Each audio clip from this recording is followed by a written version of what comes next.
मध्य प्रदेश महाराष्ट्र सीमेवरील बिजासन घाट येथे पुन्हा एकदा भीषण अपघात घडला असून ट्रेलरखाली चिरडून मुलाचा जागीच मृत्यू झालाय। विशेष म्हणजे अपघाताच्या वेळी ट्रेलर मृताच्या वडिलांकडून चालवला जात होता। ही बाब अधिक हृदयद्रावक आहे। अपघाताची घटना मिळालेल्या माहितीनुसार ट्रेलर क्रमांक RJ51GA0251 ने वडील मुलगा अजमेर येथून महाराष्ट्राकडे निघाले होते।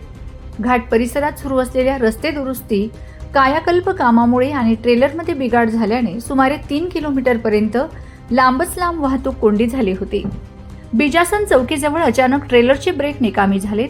परिस्थिती नियंत्रणात आणण्यासाठी चालकाच्या मुलाने ट्रेलरमधून उतरून चाकांपुढे दगड अडवण्याचा प्रयत्न केला, मात्र त्याच वेळी ट्रेलरचा वेग वाढला। चालक असलेल्या वडिलांनी वाहन रेलिंगला धडकवून थांबवण्याचा प्रयत्न केला, परंतु दुर्दैवाने मुलगा ट्रेलर आणि रेलिंगच्या मधोमध अडकला। सुमारे 15 फूट ट्रेलर घसरत गेल्यानंतर तो खाली पडला। गंभीर जखमी झालेल्या मुलाचा काही वेळातच मृत्यू झाला। या अपघातात मृत्यू पावलेल्या युवकाचे नाव जसवंत सिंह वय 30 असे असून तो शंकर सिंह यांचा मुलगा व राजस्थानातील अजमेर जिल्ह्यातील सराणा गावाचा रहिवासी होता। नागरिकांचा संताप।